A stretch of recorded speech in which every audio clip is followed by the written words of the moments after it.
is Terry Bradshaw, quarterback, Pittsburgh Steelers. It's 7:15.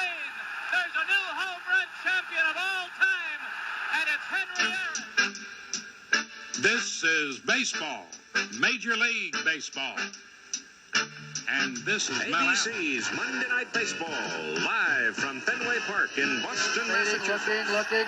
He's under the gun. He's tied. He throws. It is.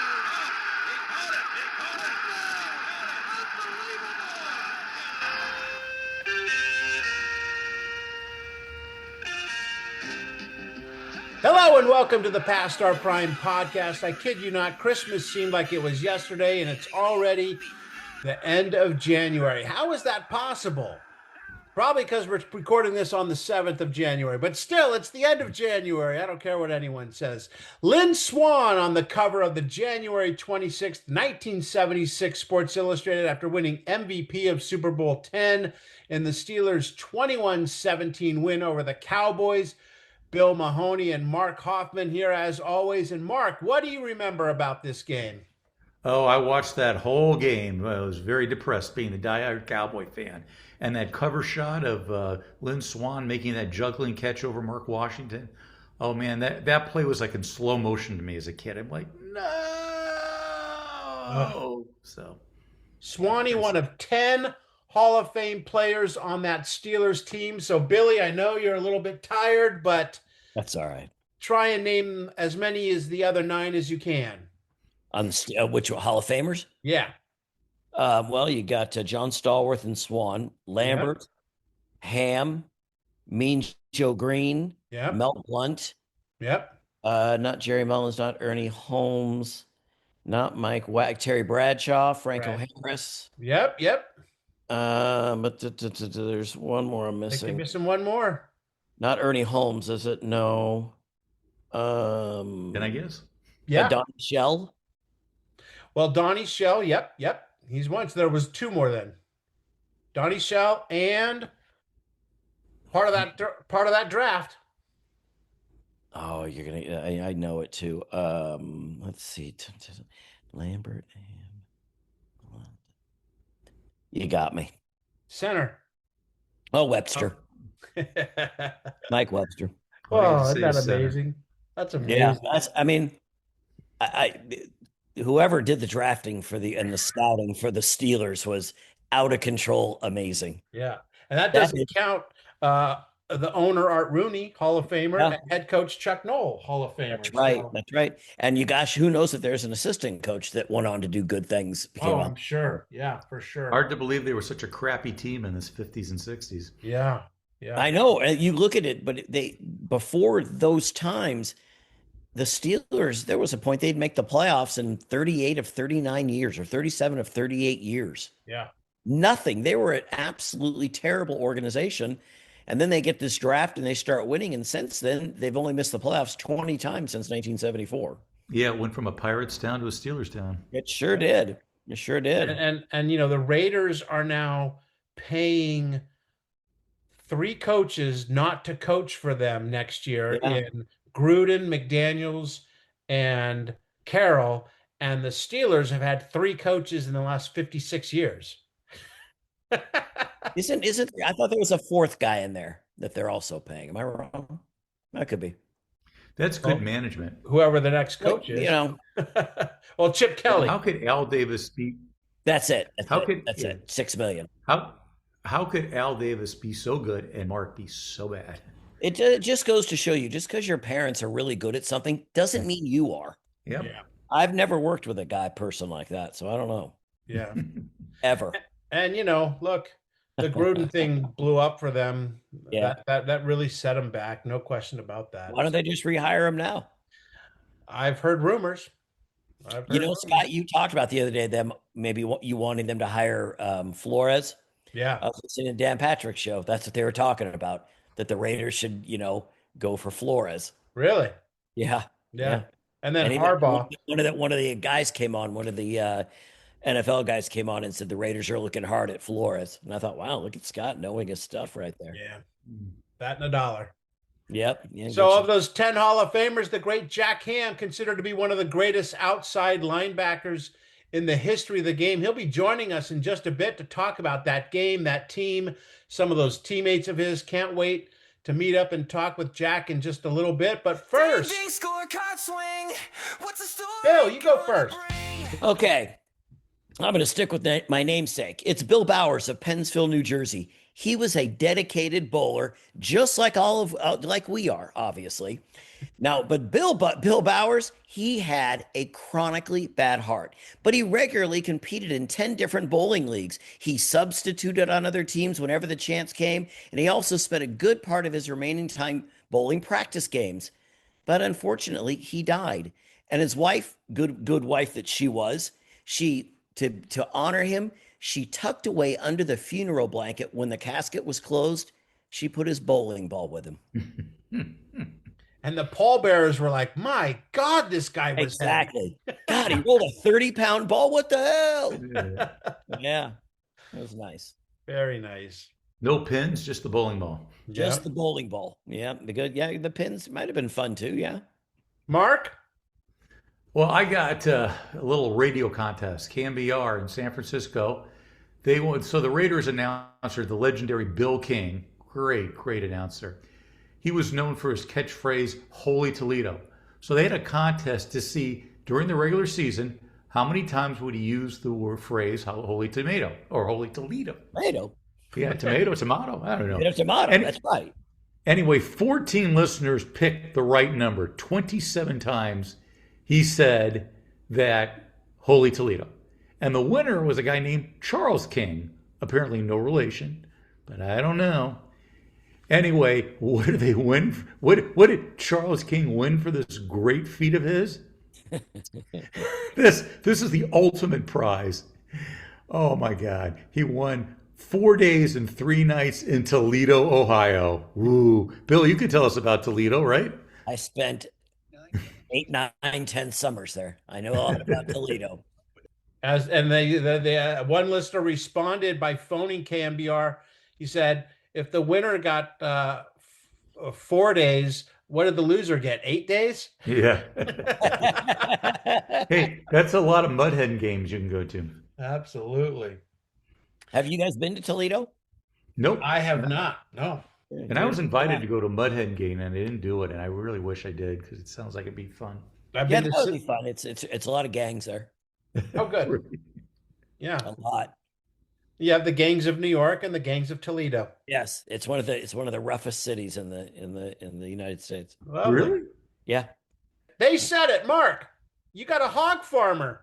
I do. Sui Al Conover, who's the former head football coach at Rice, says, I am going to be a hog farmer. And after some of the things I've been through, I regard it as a step up. Maybe not. So he went from being a rice farmer to a hog farmer. Yeah. I got one. RRM Ruley Carpenter III. Sounds like a president of the Philadelphia Phillies, and that's what he is. And he wrote a book. He said, I'm going to write a book, How to Make a Small Fortune in Baseball. You start with a large fortune. That would make it easy. It would be. Yep. Billy? Monty Clark. Yeah, Monty Clark. He's the new coach of the San Francisco 49ers. He's discussing the city where he used to play high school football. That's Kingsburg, California. I have no idea where that is. He says it's a very small town. It's so small that the number one industry is taking bottles back to the store. Oh, God. Remember that? Yes, I do. Remember, could you ever collect cans? Yeah. Crush them, put them in a bag? Yeah, exactly. Crush them. Then they said don't crush them anymore, but yeah. Yep. Did a lot of Craigmont. I crushed a lot of Craigmont cans. That's right. They're not even around anymore, are they? My dad bought Craigmont sodas all the time from Safeway. Yeah. All right. And this one is from, in honor of the Past Our Prime podcast, Stephen Graves, 77 years old, the top ranked tennis player in the 75 and over division, looking to his future challengers, said, an awful lot of good younger guys coming up. There's that Clarence Chaffee who just turned 75. There's our audience. Our audience. Guys who are now 125. Right. There you go. But they'd be listening. They still might be somewhere. Yeah, they might be. Or they might be going, well, how the hell do you download this thing? Exactly. Where's my bowling ball? Dallas feels the Steeler crunch. The Steelers are going for back-to-back Super Bowl championships. They were a laughing stock for years, but they've had some heck of a some just fantastic drafts the last few years. They win Super Bowl 9 16-6, and now they're in Super Bowl 10. Lynn Swann catches just 4 passes, but 161 yards, including a soaring 64-yard touchdown that sealed the deal. Steelers win it 21-17. Mark, there was a picture in the magazine that caught your attention. Yeah, it's a shot of the Steelers celebrating a touchdown, and it's shot like end zone to end zone. And you see these people in the back of the end zone all cheering. But I mean, it looks like it's just normal, everyday people down there. And I'm thinking, how do these people get down on the field? It never happened today at the Super Bowl. No.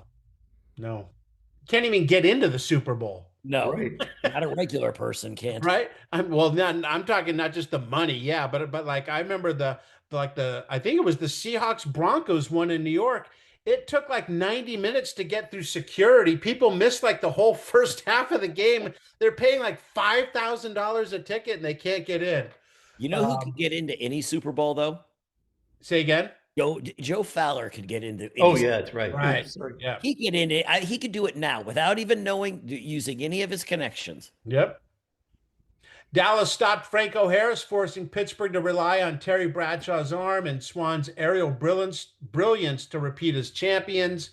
Despite concussions, blitzes, and constant pressure, Bradshaw delivered the defining throw, while the Steelers' defense just battered poor Roger the Dodgers Staubach, 7 sacks. But Bill, end of the game, it's 21-17. The Cowboys still had a shot. Crazy kind of last few minutes of this game. Yeah, there's less than 2 minutes to play, and it's 4th down. Pittsburgh decides to go for it instead of punting. Why would they do that? They know about clocks and everything like that.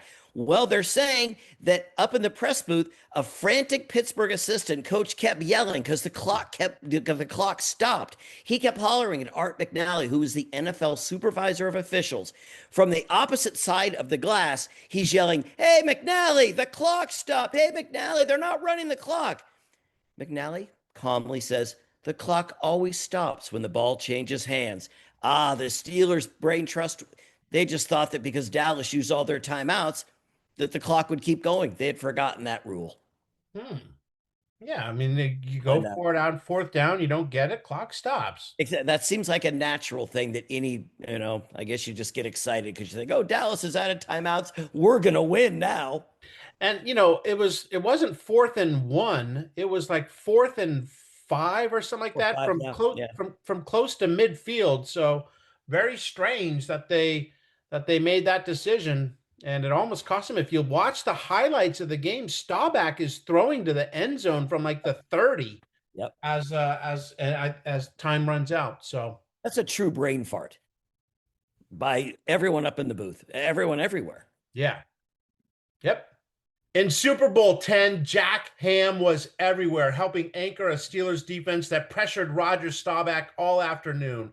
A 4-time Super Bowl champion, 6-time first-team All-Pro, member of the NFL's 75th and 100th anniversary all-time teams. In other words, he was pretty good. Hall of Famer Jack Ham joins us now. Hey, Jack, thanks for giving us some of your time today. Well, it's my pleasure, and it's always good to reflect back on some wonderful times in my football career.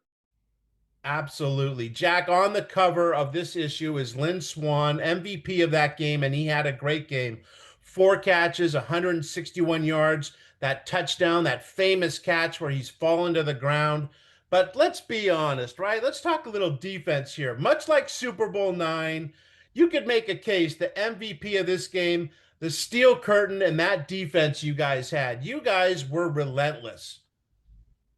Well, I think that our defense was probably into its prime during that era. I mean, we're winning with strong defense. On the offensive side, we're running the football. We're not all that flashy, but in low-scoring games. But our defense kind of dominated. We were just mature enough. We'd gone through winning a Super Bowl the previous year. And I can always remember Chuck Noll at training camp at St. Vincent College, the year after we won the Super Bowl, and we're at our first meeting, and he said to us, those Super Bowl rings you have, you can put those up on the shelf, but they're not going to mean one darn thing about this year coming up. And I think he kind of set the tone for us in the sense of it is very difficult to repeat, and we were able to do that. And I don't think we were able to do that without Chuck Noll. You're going up against the Cowboys, who kind of like found their rhythm heading into the Super Bowl. They just blew out the Rams in the NFC Championship. What was the mindset going up against that offense, and in particular, Roger Staubach? Well, I think for us defensively, it was the part where we had what we called a check with me at the line of scrimmage. We didn't actual call the defense because the Cowboys had a lot of movement and formation changes prior to the snap of the football. And so we had to be a little bit more patient on defense until we called the defense once maybe they got to their final set. And Jack Lambert was key to that, to make sure that we had the front in the position they were supposed to be in, and also for our secondary as well. So they were a complicated offense that we didn't want to just check to a 3-deep zone and be very, matter of fact about it. We wanted to challenge that. So in our man coverage, it was very difficult on the mental side to make sure that we were on the right page, because like I said, we didn't call our defense in the huddle. We called it at the line of scrimmage. So I grew up a Dallas Cowboys fan, so I'm not very happy with what happened in those 2 Super Bowls in the 70s when I was a teenager. But in that first meeting with the Cowboys are up 10-7, and then they had the botched punt with Mitch Hoops that resulted in a safety, and it kind of changed the whole momentum of the game. Did you feel that was a turning point in the game, or was there a different moment in that game that changed everything? Well, I'm not sure. The final score is, I think, 21-17, and we were, we made some poor decisions on special teams in that game. I'm not sure. Obviously, Lynn Swann was the key to our victory, but there were so many opportunities we had to make plays. I think Mike Wagner had a key interception in the game. So I'm not sure where the exact turning point in that game was. Down to the wire. The guy I give how much credit to, and I actually went into their locker room after the game, was Roger Staubach, because we were beating up him all day long with our front four, and he just hung in there and made plays and continued to make plays until the end of the game. And when you play against a guy like that, especially a close football game, that game is never over until it hits those 000 up there. Yeah, you were up 21-10. The Cowboys make it 21-17, and they get the ball back at the very end. Was there any? Did it enter your mind after that Hail Mary pass they did against the Vikings that, please don't let this be another one of these crazy finishes? Or was there so much confidence in the defense that was never an issue? Well, yeah. Bradshaw gets hurt on the touchdown pass to Swann, and so Terry Hanratty is in there, and for the life of me, I still don't understand why we on 4th and I think it was about 4th and 5, about the 45 yard line, and Chuck Noll wants to go for it, and we run off tackle. I know he was confident in our defense, but I thought we might want to punt the football away there and not give Staubach decent field position there. But Chuck decided to go for it. We didn't get it. Staubach's out there, and yeah, anytime Staubach, he's the one of the most competitive guys. Maybe that goes back to the going to Naval Academy and just being so disciplined and just a tough.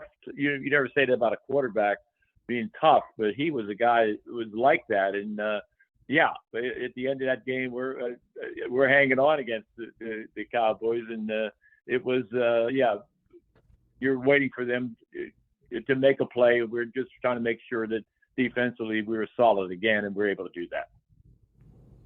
How did you prepare for a quarterback like Staubach? Here's a guy that can do it all on the field. Well, we had to make sure, number one, we kept him in a pocket. He was also a very mobile quarterback as well, and throughout the year. He's just a guy that just makes plays for you and gets the ball to the right people and does a great job of reading coverages. So you're not going to outsmart him, but they did a pretty good job initially of running the football against us as well. So we were, the preparation for him is there's no question we had great players on defense, and we were probably hitting our stride on defense. So that's why it was a good matchup. Their offense against our defense, and we were, like I said, fortunately to come out on top. When you talk about that defense, steel curtain defense, that is absolutely amazing. You look everywhere. Lambert, Green, yourself, Mel Blount. What was it like to play on the same field with arguably the greatest defense ever, including yourself? Oh, it was, you don't think about that as you're going through it because you're involved in playing the games and playing in playoffs and Super Bowl games. So you don't think of it that way. But as a linebacker, you're as good as the front four you play with. And you have L.C. Greenwood in front of me and Joe Green playing at that tackle position next to me. I got to admit, my 12-year career in the NFL was a little bit easier than somebody who played for back then New Orleans or somebody else who didn't have an outstanding defensive line. Our defense was outstanding, but it started with that front four because they could get after it in different ways. Joe Green's one thing. Ernie Holmes was as good a defensive tackle during that era as well. So we had guys up front, and so a lot of times we didn't have to blitz. We blitzed at times with against Staubach in that game, but a lot of times we're dropping off in coverage as well and trying to cover people downfield because that front four set the tone and could get after the quarterback. Now, Jack, I was 7 years old when you guys won this second Super Bowl, so my recollection of you had to bring that up. I was a teenager. My recollection of some of these guys was I remember that they had really good linebackers. They had Jack Ham, Andy Russell, and this crazy guy named Jack Lambert. He scared the bejesus out of me, and I was nowhere near him. What was it like to play alongside Jack, and how did your personalities balance each other out in the middle of this defense?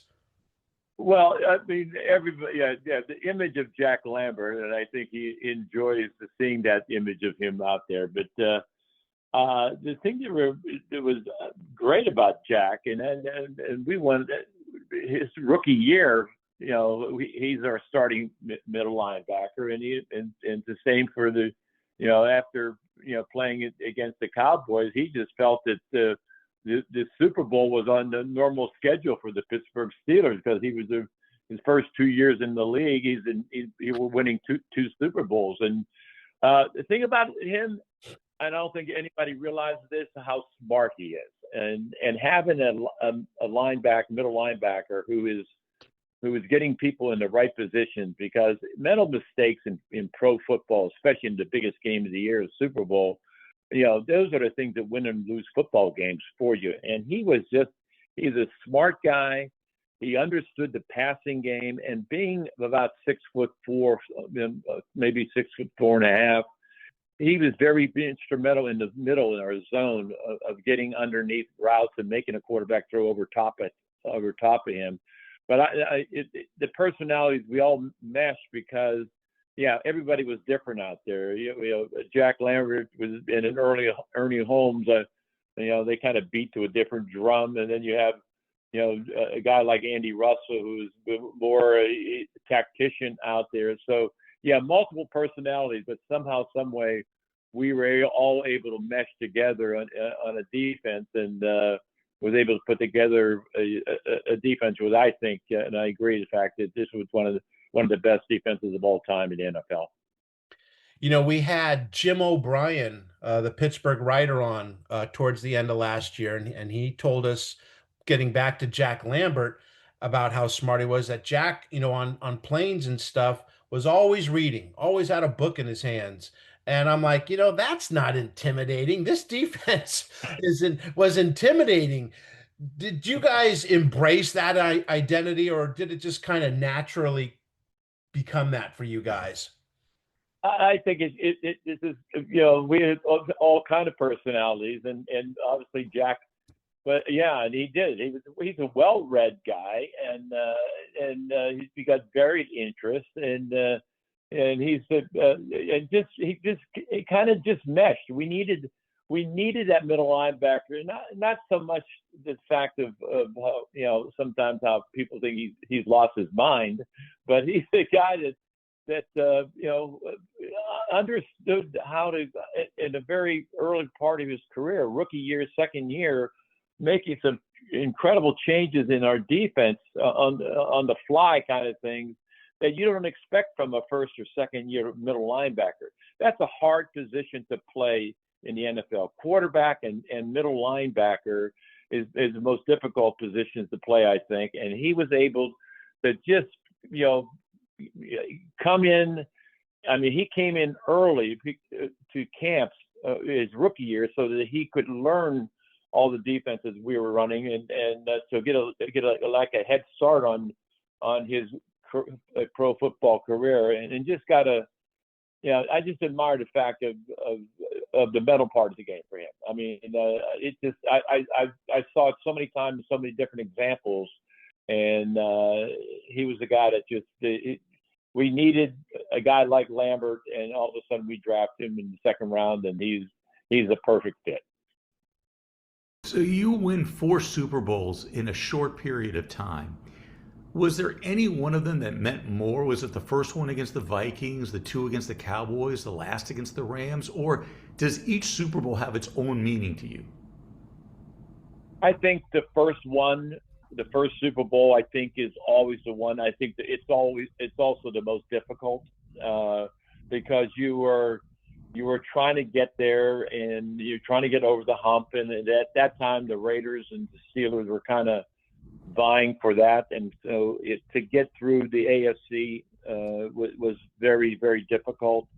But the first one, because for the Chiefs to finally get Art Ruiz Sr. to finally get the Super Bowl trophy, when the Pittsburgh Steelers were always a much maligned football team who was, they're tough, hard-nosed, but couldn't win games or lose games in the fourth quarter.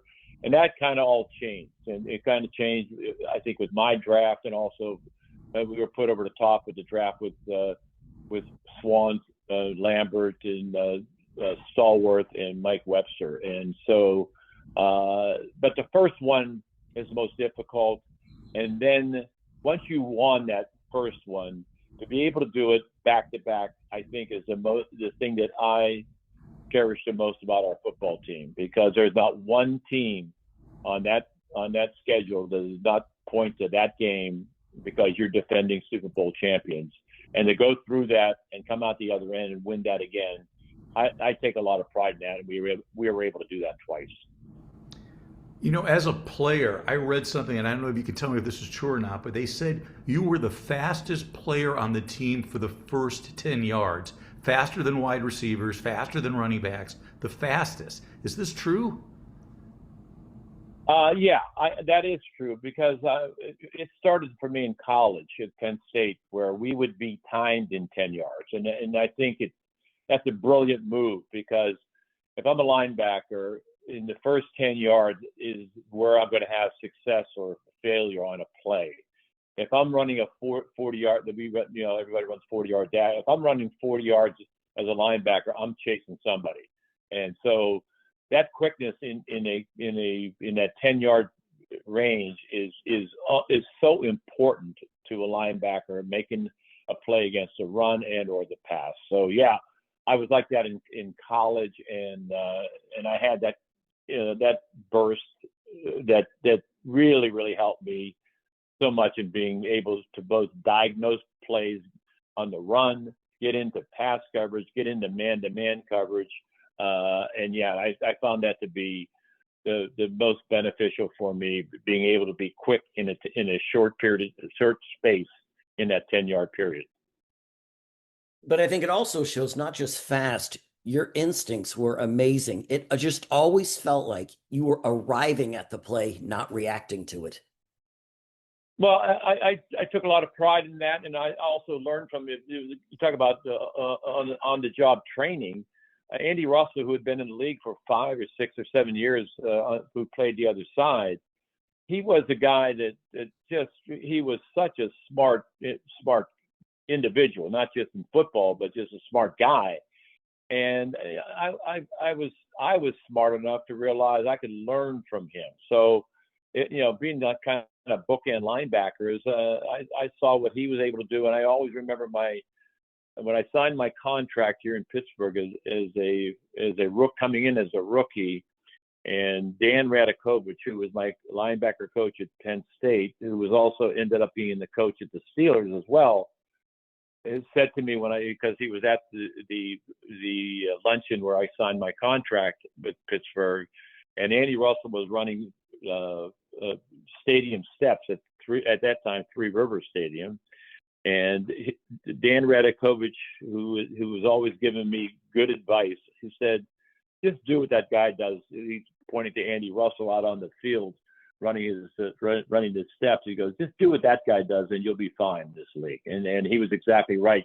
I learned a lot from him, and I kind of honed my skills, and I thought I was maybe a better athlete than Andy, so I could learn from him and use that and whether it's instinctive on plays or read and react or just watching tape, all the things you have to do to be good at your craft in pro football, and I kind of learned all that from Andy Russell.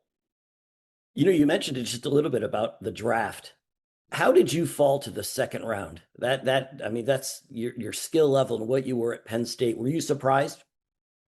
Oh, well, back then I was naive enough to when the New York Giants called me, the San Diego Chargers called me, and they said they're going to draft me in the first round. I was naive enough to believe all that. So I'm thinking I would be drafted in the first round. And there was only one linebacker taken in the first round. It was Isaiah Robertson, who ended up going to the LA Rams. And then I got picked early in the number 8 in the second round. But it could not have worked out any better for me. I mean, it was, they were building the franchise. Chuck Noll had taken over for a couple of years already, and you can see that what kind of head coach he was going to be. And so I didn't know it at the time, but it couldn't have worked out any better for me. I'll take the fact that I was not a first round pick, but ended up with the Steelers. And it's a funny story. I went to the college all-star game when they had those back then, and you're playing against in August, you're playing against the Super Bowl champions there in Chicago, and all the players I'm playing with are always, they're always, saying, "Oh, I'm so sad you got drafted by the Steelers. Your career is going to be very short," or whatever the case may be. But like I said, we end up winning 4 Super Bowls, and it could not have worked out any better. We are talking with 4-time Super Bowl champion, Hall of Famer Jack Ham. I say often, Jack, when we have guys on, we could either interview you for 40 minutes or so, or I could just read your resume and say thanks for listening. So I'll keep it brief there. But I mentioned earlier that we had Jim O'Brien on, and he was talking with us about that big win you had over the Colts in the playoffs that was sealed, I believe, on a sack that you had that turned into a touchdown by Andy Russell. And you had a quote that said something to the effect of, "We didn't know if Andy was trying to score or run out the clock." One of the best quotes I've read in a long, long time. But tell me a little bit more about not just Andy, but the fact that you guys, we are talking about 50 years ago, and some of these guys whom you played with and played alongside are no longer with us. How hard is that for you to see these guys get older and to lose some of your guys that you went to battle with? Well, that is the difficult part of this because, like when I talked about Andy was I befriended him immediately, and the great thing about him, when you have a rookie coming in, and there are all these seasoned veterans, especially at the linebacking position when I came in, Andy befriended me. He wanted his football team to be better. And not that he wasn't friends with some of those veterans, but he gave me all the knowledge that he could help in helping me be a better player. And so I've been friends with him for such a long time, and he passed away a year or so ago.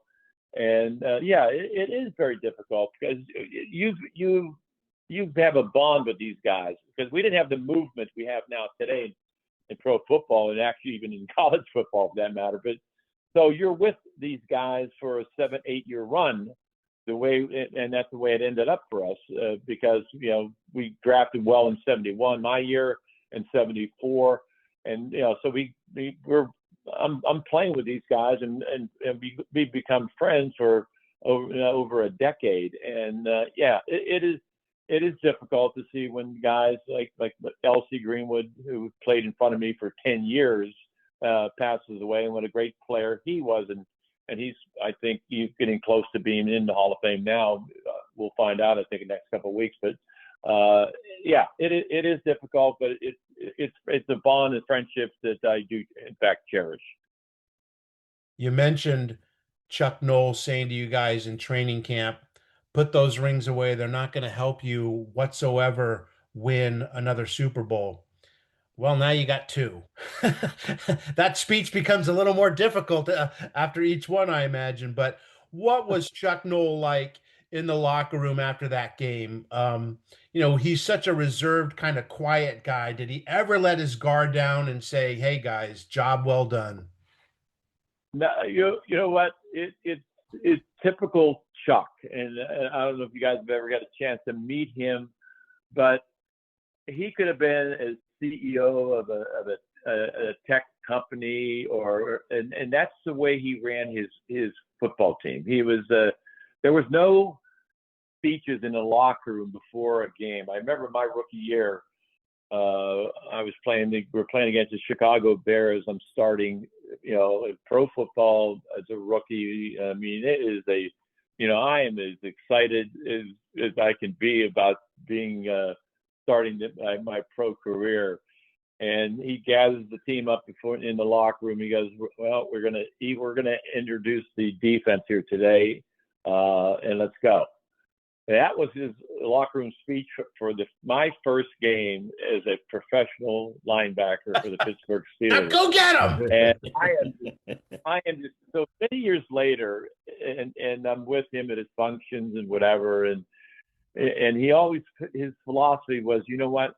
There's not a damn thing I'm going to tell my football team 5 minutes before a game that's going to make them play any better or any worse. He was so big on preparation throughout the course of the week. He was big on being really organized in practice. We're on the field maybe an hour and a half max for practice. Very, very detailed guy, and that's the way, I think that's the way he ran his football team. And I think Joe Green, the Bradshaws, and the Hams, and the Mel Blunts or whatever, we bought into this, and we bought it. We're seeing now the success we're having, and realize, is he going to be this rah guy? No, that's not him. And I think he always felt that if he tried to do that, it comes off as so phony that the players will see right through that. And he was like I said, he could have been a CEO of a company, and we bought into it, and we all were at least smart enough to buy into that. And I think that's why we have that kind of success. We don't win 4 Super Bowls.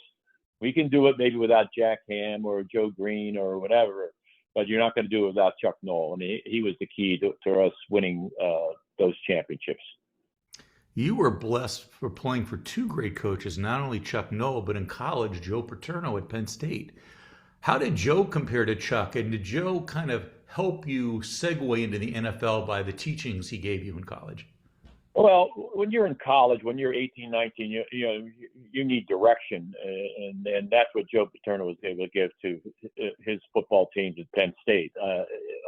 And I know it may be hard to believe, but he actually cared about you getting an education. He cared about, and if you cut a class somewhere along the way, somehow it always got back to him. I don't know who his moles were back then, but somehow.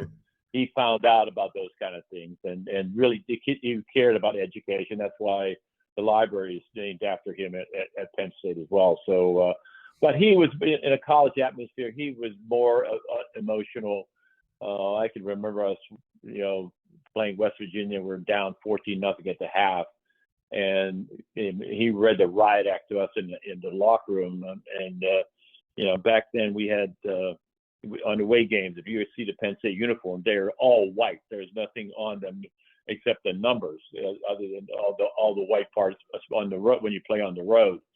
And he came in the locker room and he flipped over a hot chocolate table and hit a third-team center who wasn't even involved in the game. It had nothing to do with us, being down 14-0.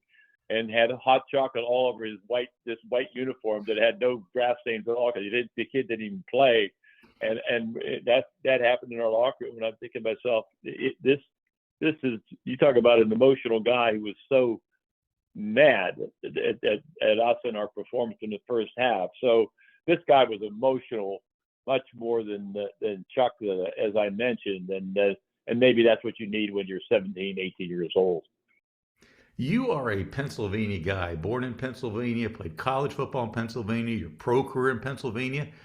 Can you talk about just growing up in Pennsylvania, what the state means to you, and being able to represent it the way you did?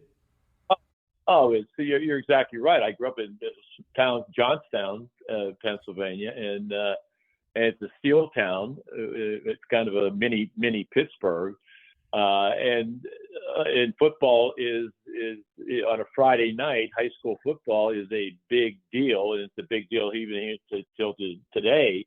And Johnstown playing Altoona was it was a grudge match because they were so close in this Western Pennsylvania area. So yeah, football is very important to everybody here. And then, when I got the opportunity to go to Penn State, and Joe Paterno offered me a scholarship, it worked out perfectly. But in the same vein, going to the Steelers, it's a luck of the draw. I did want to, because I've been in this area, I thought maybe I could, if the New York Giants or San Diego was going to draft me, at least give me an opportunity to live somewhere else for a period of time, and if I wanted to, or come back here. But and ended up getting drafted by the Steelers. So yeah, I'm a Western Pennsylvania guy, and where football has always been important and a big fabric of a community, and that's what it was like growing up in Johnstown. Yeah, and then you talk about just being with the Steelers. This was a team that before you were drafted, they didn't make the playoffs in like 37 of 38 years. You were part of that group that changed the way people saw the Pittsburgh Steelers. How does that make you feel looking back now? Well, you know what? Our second year, and that was the year of Franco's Immaculate Reception, was the year that may have been the most fun to play, because you're right. The team was just awful before that. And then when Franco came here is in my second year, I already been here just 1 year. He just put this team on the map in a sense of, all of a sudden, we're winning games against the Minnesota Vikings, the Kansas City Chiefs, all quality football teams, and we're doing it in a way. And all of a sudden, I think my rookie year, Franco's rookie year was, I think we're at like 11-3, and the town went crazy. Every player had a fan club who was out in the stands, and even our backup linebacker Dennis Winston had a fan club, and I've never even heard of a backup linebacker having that kind of a fan club. my nationality is Polish, and there was a Polish fan club that adopted me, and so it was just a incredible time here in Pittsburgh when the team just turned around on a dime in that second year and ended up being 11-3, and it ended up we didn't win the Super Bowl that year. In the year of Franco's immaculate reception, that's how we ended up winning that game, and we lost to the Miami Dolphins. But that kind of set the tone for this football team and where it was going to go. And then we got over the top in 1974. But if you look at a magical year and probably the most fun for all the players on our football team, it was Franco's rookie year where everything kind of changed, and all of a sudden now we're becoming a quality football team, and you can imagine the city of Pittsburgh really just adopted us. Yeah, so you go on and you win the Super Bowl after the 74 and 75 season. But could you argue that the 76 team might have been better than all of those? You guys, if you just look at that, you averaged the defense, you only gave up just over 9 points a game. That is dominance. What was that team like? Well, I would agree with you. But injuries are such a part of it. They're a part of the game here today. And yeah, if you talk about now, our defense has played together now for about 3 or 4 years in a row. We've had great success.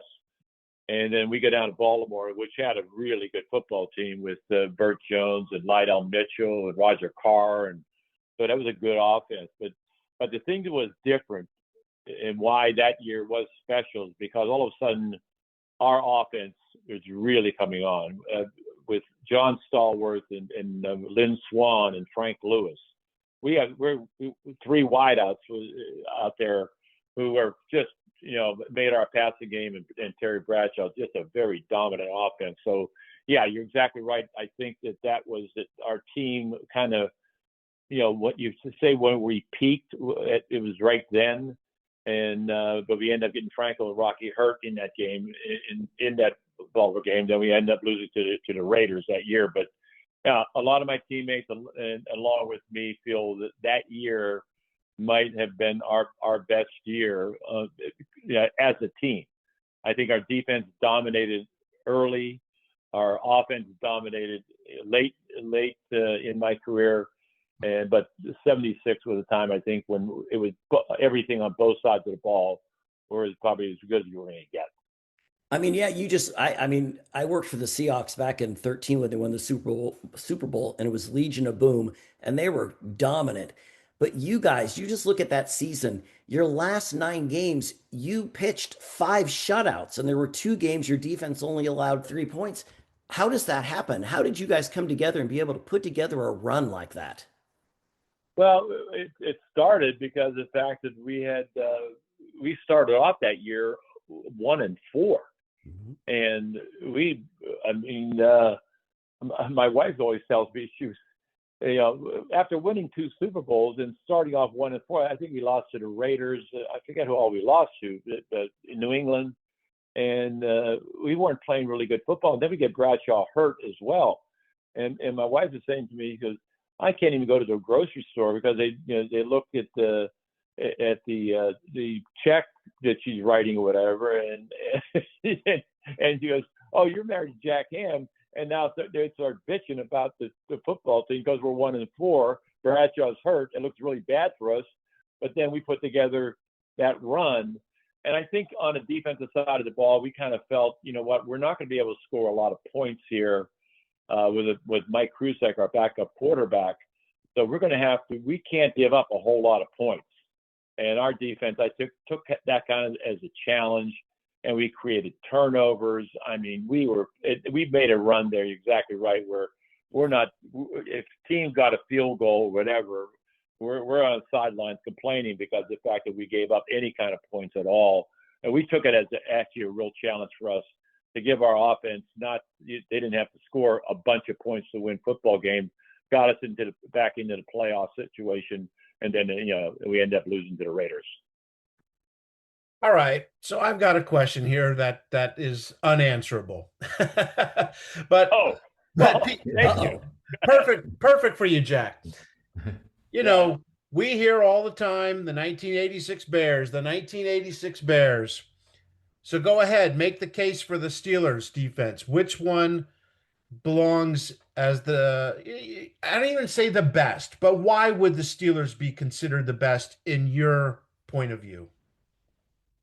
Well, I think first of all, the teams we beat to get to the Super Bowl. If you we end up beating the Raiders a bunch of times, and that was as good a football team. I remember Al Davis complaining and bitching about the fact of the wet field in Pittsburgh or Franco's catch, any whatever. But those battles with the Raiders, I think it just made us almost kind of tournament tough in a sense, because you get out of the AFC back then. I think you were fortunate. You thought you were going to win the Super Bowl. We've played against, I think, better offenses than the Bears did. And I think the fact, two great defenses. I'm not going to argue that the Bears were not outstanding. And again, the pressure they put on for their front four and the great linebackers they had, Singletary in the middle. Obviously I'm biased towards our football team, but two great defenses. But I think we had more challenges to overcome in the sense of the quality teams that we played against, the offenses we played against. We didn't win Super Bowls by 30 points against a team that, like, I think they beat New England, and it was not even a contest in that game as well. So I'm not sure how much, other than the Dolphins, how much they were tested at all, to tell you the truth. Well, you mentioned those Raiders teams, and you're talking to a kid that was born and raised in Oakland. So I remember, many a time it came down to the two of you guys. Did you guys hate the Raiders then, or was that more like fans that hated? And did you come to if you did you come to appreciate what that rivalry did for the NFL and to elevate the Steelers? Oh, there's no question about it. I mean, I think our biggest win in our franchise is when our first Super Bowl is when we beat the Raiders in Oakland. The Raiders they had just beaten the Miami Dolphins. We're playing them the following week. And maybe that, I think I got the question earlier here, was Chuck Noll emotional? Well, the week we're going to have to play the Raiders. Chuck Noll mentions on the telecast that the Miami-Oakland game, which was a great football game, I think it was 28-26 or something like that, very close game that the Raiders won at the end, and said that was like the Super Bowl, and that this is the best team, talking about the Raiders. And Chuck Noll got us in our first meeting and said to us, they said that was the best football team in that game when the Raiders ended up winning. And he said, well, the best football team is in this room. And that was so out of character. So when Chuck Noll does something like that, it got the attention of everybody in our football team. Joe Green I think Joe Green could have played on that Tuesday in our meeting room. He was so fired up after that meeting with Chuck Noll. So, yeah, I think that Raider-Steeler thing was, we respected each other. No, we didn't like each other. It's not just fans. We didn't like them. No, we didn't like the mystique of Al Davis and all of that. So yeah, it was a football rivalry and then some with those two, the two of us, and I think it was good theater for the NFL. You make the Pro Football Hall of Fame in 1988 and then the College Football Hall of Fame in 1990. What do those two inductions mean to you, that you excelled on both the collegiate and the professional level? It just told me, and this is not cliche kind of stuff, but it tells you that you played on a quality football team, because this is not golf or tennis. I mean, as good as I am, as I think I was, I had arguably two of the best defensive linemen in front of me, in L.C. Greenwood and Joe Green. And and I'll be honest with you, there were a couple of games where I don't get much traffic at all, and it's by reputation. It's not the fact that they ran our way and they didn't get any yards. They didn't even run our way. I remember the Kansas City game in the first quarter. We were 3 and out on our defense. We got Kansas City 3 and out three times in a row in the first quarter. And you always want to get a hit, early in the game to get acclimated to the game, get into a rhythm or tempo. I didn't get it touched in the first quarter of that game on those 3 series, and because our defensive line did a great job of shutting down the running game, and they didn't run our way at all. And I'm going into the second quarter, and I haven't even hit anybody yet. And those are kind of things that happened with our football team, and it was a reputation that we had. I saw quarterbacks go down sometimes when one time the pressure didn't get to him, but he anticipated that kind of pressure. And so those are the things that happen out there sometimes. So it's just a football team that I just love playing with, and it was because that front four initially can keep me doing what I can do best is play coverage, play sweep, play running plays, those kind of things. And it was a hell of a 12-year run with that group for me. So we do a segment here on the show, a trivia segment called 50-50. I'm going to give you a 50% chance of getting a question right, true or false. So it's really easy. And I was debating on 2 questions. One was harder, one was easier. I'm giving you the harder one. Sorry. Okay. True or false? The first season of Saturday Night Live, in a skit, they actually referred to this Super Bowl, Super Bowl 10, between the Cowboys and the Steelers.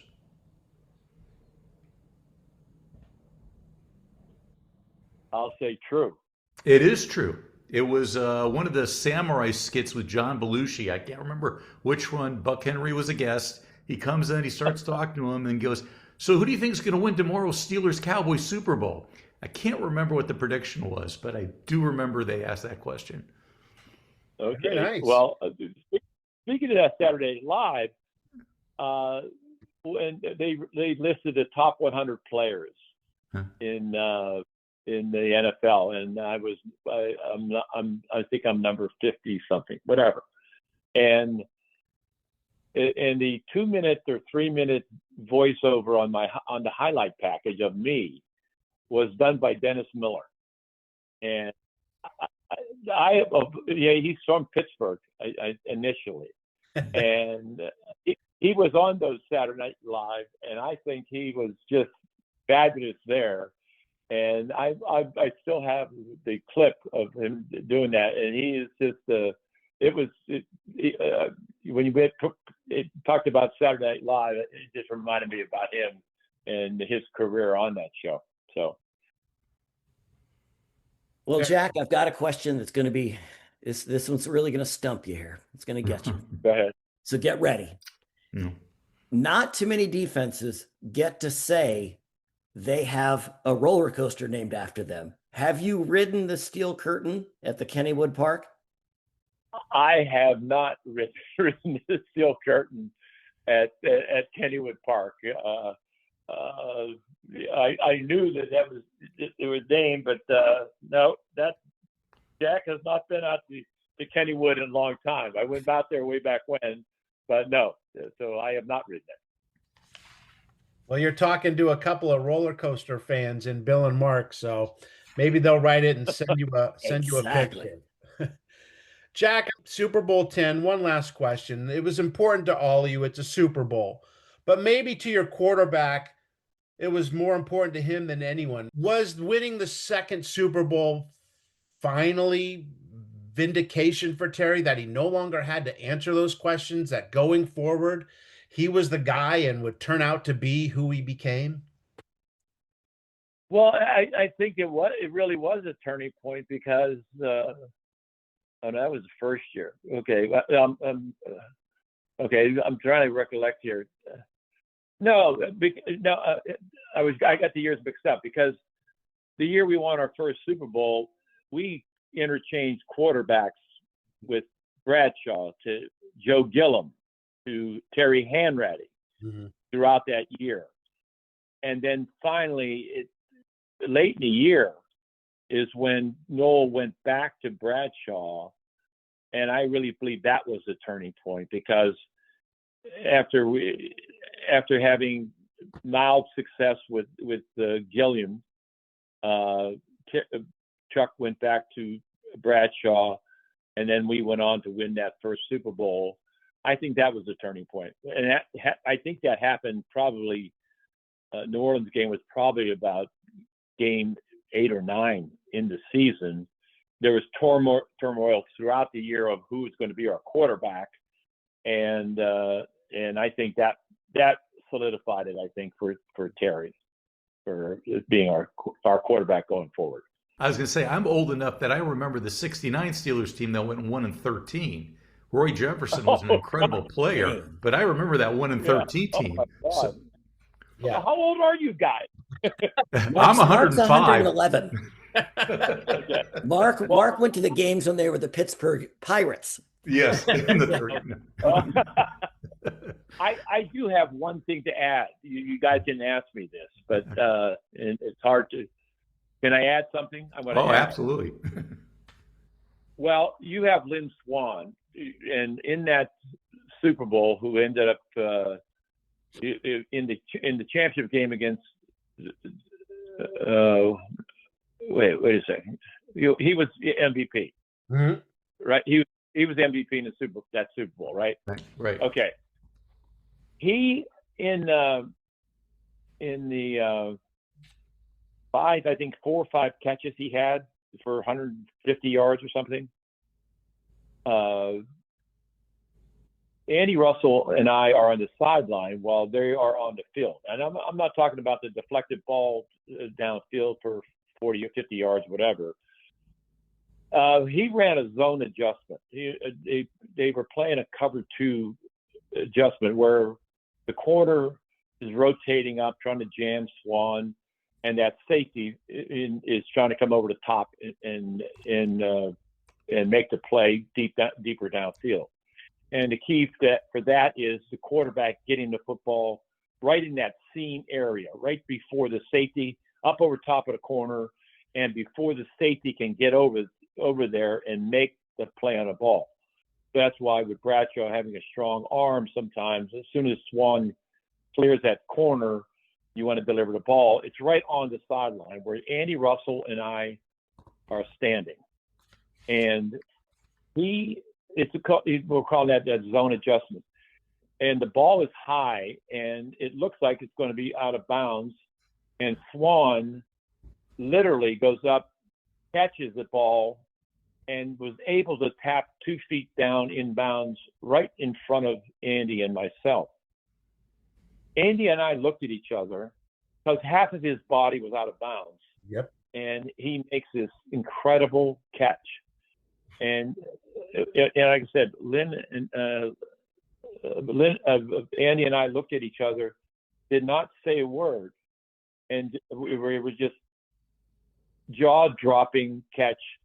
One of the best catches I've ever seen with body control that Lynn made in that game. And he'll always go down with the deflected catches on highlight packages. But because it happened right in front of Andy and myself, it's a catch I'll never forget that Lynn made. And he was so, I talked to him about that. And he was so matter of fact that, because of the body control and what he was able to do. But one of the most incredible catches I've ever seen from a wide receiver. So that's all. That's what I'm going to say. I mentioned when I was giving his numbers and I mentioned the falling down catch, in my head, I'm thinking, man, you're not even going to mention the toe tap that he did, where you're right. He and the ball are out of bounds, but somehow his feet, and he's not like dragging his feet. His feet are like 45-degree angle inbounds. It's truly incredible. that was incredible. It was 3/4 of his body is towards myself and Andy, and I'm just thinking that there's no way it's going to be an overthrown ball, and the ball was a little bit high as well, and it's because maybe it's right in front of me, maybe because it was a Super Bowl game or whatever, but most incredible catch I've ever seen. So. Yeah, I mean I remember the juggling catch, and Mark Washington, I think, was the defensive back for the Cowboys. Right. And as I was watching him live action, I'm going, is he actually making that catch? It was just mind-boggling. But if you ask Lynn, and I've talked about it, I mean, that's not a hard catch for him to make. Mm-hmm. I mean, for the average fan, that's most. But the one on the sideline was just amazing, absolutely amazing. Okay, that's all. Yep. That was my. Yep. Yeah, I was going to say that we've had a lot of Steelers on the show. We had Rocky Blyer on the show. We just did an interview with Preston Pearson. But I did call. We don't get everybody, and I did call Lynn Swann at his home and pitched him the idea of the show, and he was very polite. But then he said, "Oh, thank you." So I couldn't complete that pass to him. Well, I live here in Swickley Heights, and where I live here in Pittsburgh, it's a 5-acre zoning, and Lynn bought a home that touches my it's on the back side of my house. Oh, wow. And he came over one day because I didn't even know he bought the home, and he goes, "Howdy, neighbor." And he ended up living here right around the corner from me. So it's he's down. I think he's down outside of Atlanta somewhere. Yep. Yeah. Yep. Yeah. Jack, this has been an absolute honor. Your insight, your humility, your memories, guys like you are why we do this show, and I mean that from the bottom of my heart. So thanks so much for spending time with us and taking us back to a moment that for us, and I assume you even more, 50 years ago, it still matters. So thank you so much. Yeah. I enjoyed reminiscing about it and talking to some of the stories. They were a fun time. I enjoyed it. I still reflect back on it. So it was fun, guys. Take care. Thank you, Jack. Thank you so much. Thank you, man. Jack Ham, everybody. When you get these guys, you never know what to expect. And he exceeded all expectations, Mark. He did. And he was honest, too, on what he talked about. It wasn't like, like just saying stuff to say stuff. It was he was honest and truthful. And he also, you almost felt like you were with him during these moments with the Steeler dynasty when he would tell certain stories, which I found really fascinating. And I thought he was a great interview. Yeah, and it was funny. I was before doing some research looking at him, and you brought this up, but I saw him make an interception in a game, and he looked like a defensive back. He was so fast. There's a reason he's one of the all-time greats, literally the top 75 players all time, according to the thing, but he just kind of reinvented that position. Billy, what do you think? I just thought, when you think of that team, just forget about Jack Ham. Jack Ham on any other team would probably be one of the greatest players they've ever had. But you're talking about a team that had the Lamberts and the Blunts and the Greens and the Websters and the Swans. That is, to me, off the top of my head, that has to be one of the most best loaded teams ever. And the thing is the way Ham spoke about it just brought everybody in. It wasn't about him. He truly talked about how it was a team effort. No matter how great everybody was, they all had the exact same desire to be the best, and they were. Two things jumped out at me. I thought it was great that he asked someone, how to make it in the league. And the guy pointed at Andy Russell running stairs by himself. And he goes, just do everything that guy does. That's one. That was great. And then secondly, he goes, we win 4 Super Bowls without me. We win 4 Super Bowls without Joe Green. We do not win 4 Super Bowls without Chuck Noll. So he really, put a lot of their success on the Hall of Fame coach. All right, let's talk a little college basketball. Fresh Rapids on the old Raritan. Bill, when you think college hoops, Rutgers doesn't usually jump to the top of the list there, but they were having quite a year back then. Yeah, when you think of Rutgers basketball, forget about the two guys that were drafted by Utah and San Antonio this year. You don't think of Rutgers basketball. You don't. But back in 1976, this was a team that went 31-2. And they had a couple guys that played in the NBA. Eddie Jordan, Phil Sellers played for a little bit. But just in that 1 year, Rutgers put it all together. It's always too bad they can't do more, because I have a bunch of people that I know went to Rutgers, which is the official state school of New Jersey, just so you know. That is right. I did know that. Rutgers, they kind of played at a Loyola Marymount kind of style of play. They just ran and ran and ran and pressed. They won by an average margin of 23 points. They averaged nearly 100 points per game while forcing 27 turnovers. Coach Tom Young transformed the program by embracing this really aggressive, high-energy style that he brought from Louisville. But Mark, it was another coach, someone they went up against, that you want to talk about. Yeah, so they played the University of Penn, and they talked about Penn lost to Rutgers 95-80. But the head coach of Penn was talking about how great Rutgers was. And that head coach of Penn was a guy by the name of Chuck Daly. And I think he ended up having a pretty good career in the NBA with the Pistons and stuff. Yeah, won a few titles with the Pistons. I want to believe he was the coach. Was he the coach of the Dream Team? Yeah, I think he was one year. I think you're right. Yeah. And it's like, I equate this to actors in the sense that someone sees some guy as a lead in a picture and goes, oh, wow, that's his first film ever, and he made such a splash. Not realizing this guy's been acting for 15 years at other things and struggling until he finally made it. And, star NBA coaches, they didn't just pop out of nowhere. They were college coaches. They were assistant coaches in the NBA for a long time. So there's a road to where you become a name. It's not just you instantaneously become that name. Yeah, but you're right, Mark, because back in those days, you didn't know where these guys coached, because you didn't have as much ability to see that or hear about it. But look at that, Chuck Daly, Penn. Who would ever think the guy that just coached Penn would go on to have such an amazing career behind the bench? Yeah, and going back to Rutgers, as Bill said, this year Ace Bailey and Dylan Harper were two of the top 5 picks in the NBA draft. But for the most part, you don't think basketball in Rutgers. But that team started the year 31-0. They lost their final 2 games to Michigan and UCLA. Michigan in the Final Four. So think about it. They went into the Final Four 31-0, undefeated. Then they lose to Michigan, and then the consolation game they lose to UCLA. That's a big win for the Bruins. Oh, yeah. Most worthless,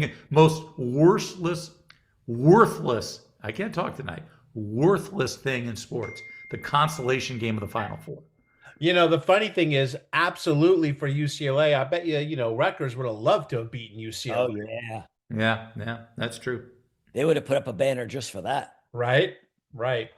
Hey, let's talk a little track and field, a long shot right on target.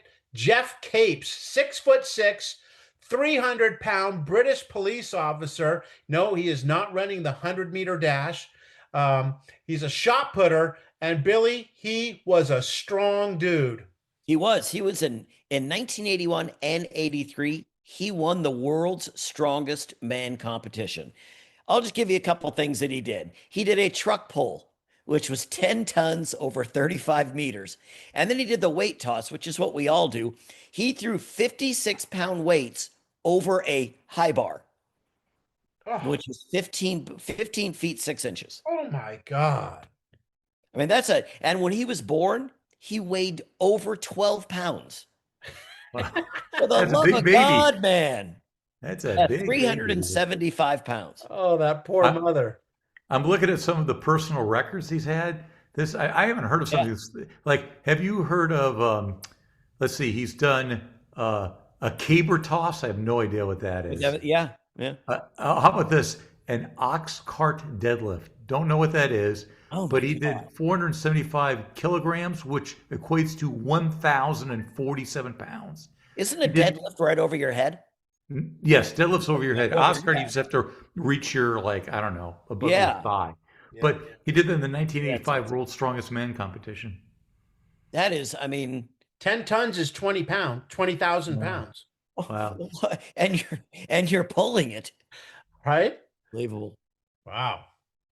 Good for him. All right, let's move on. Let's talk a little bit more on college hoops.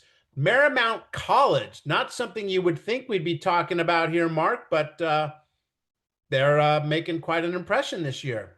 They are, which is really interesting because it was a girls' school, okay? And, one of their biggest fans is a nun.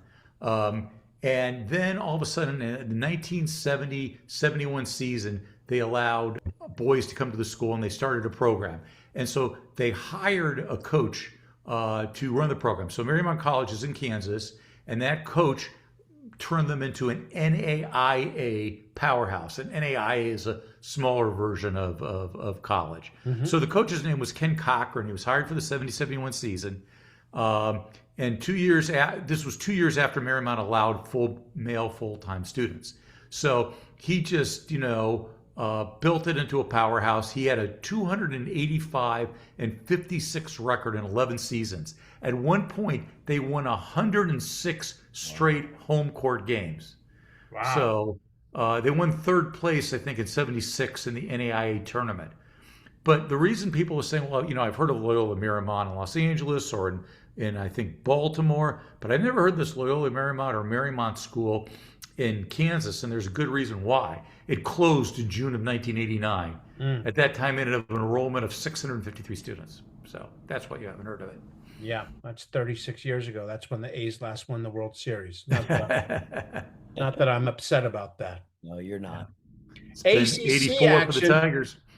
ACC action. North Carolina dominates Wake Forest and Duke with strong performances from past our prime guest, Phil Ford. And Bill, tell us about a couple of guys, Bill Foster and Bill Foster.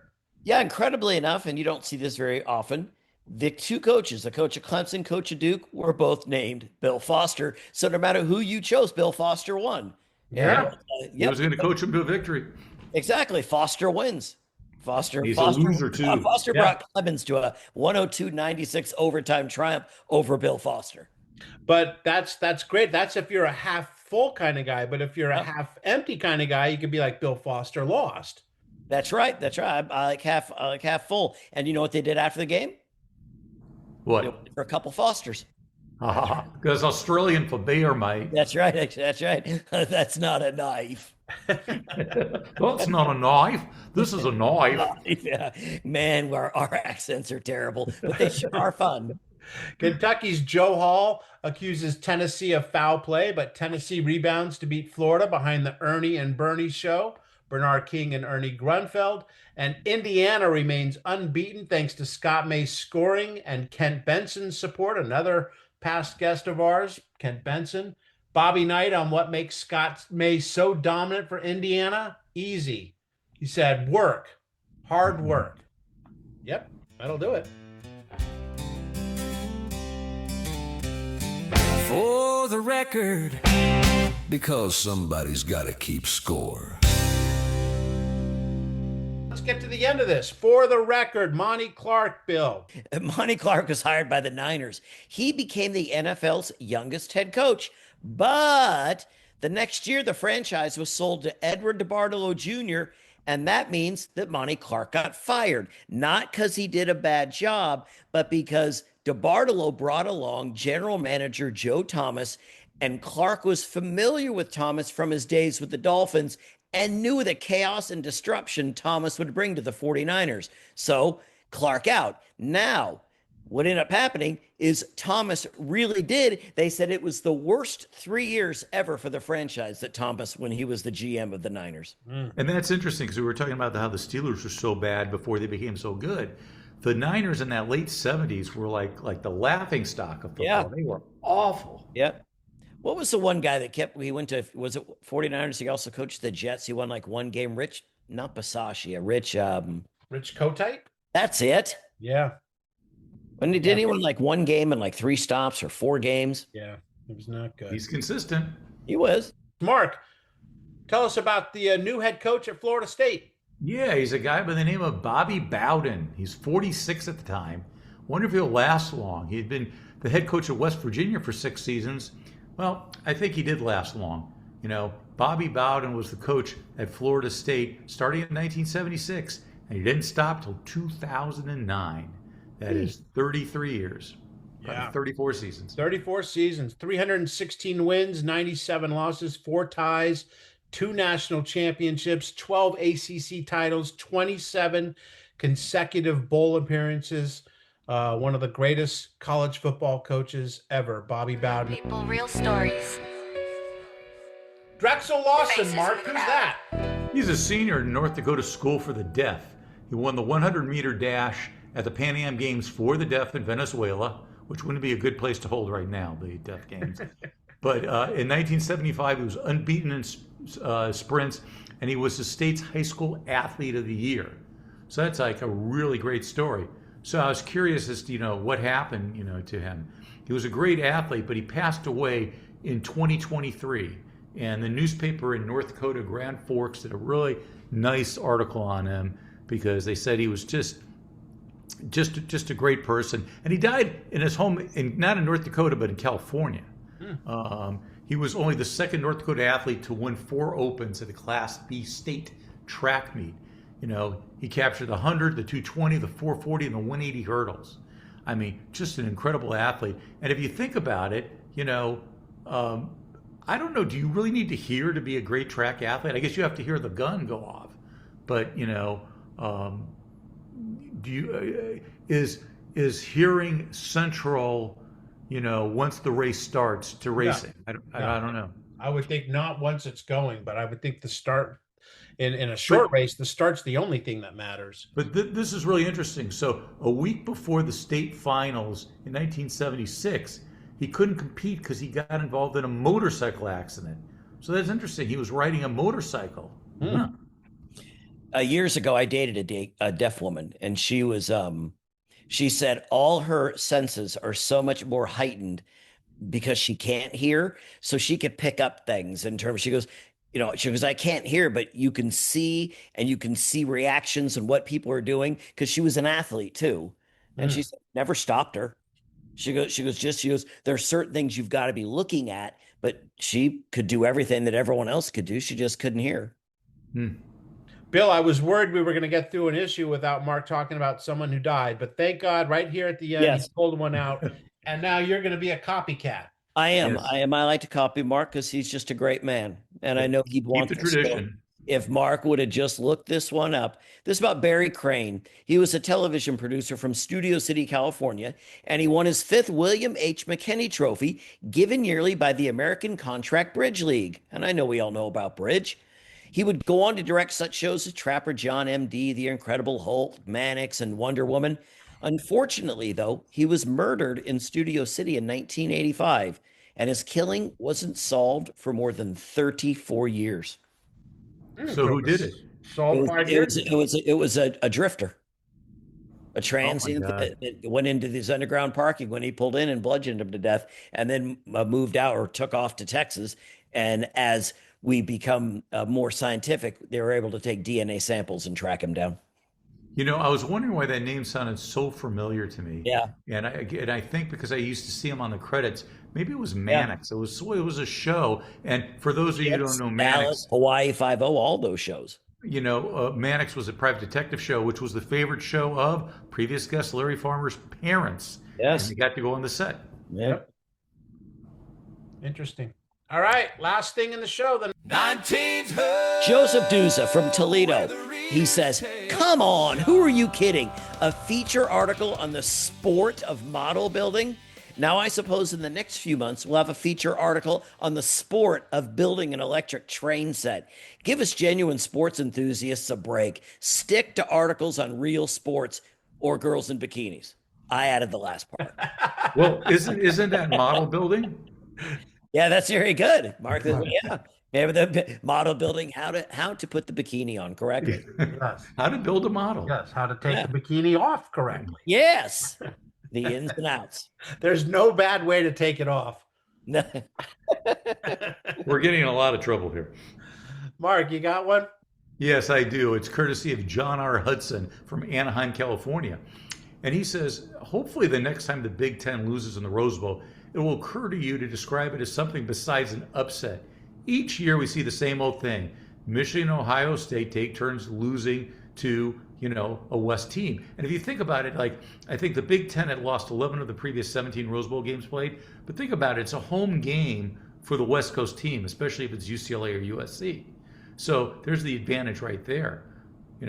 I think that's unfair. The Rose Bowl makes the Big Ten. The Big Ten team should get a little something. Well, yes and no. I mean, it's not a home game for Washington. It just so happened that the only two schools from the West Coast that would go to the Rose Bowl back then were UCLA and USC for the most part.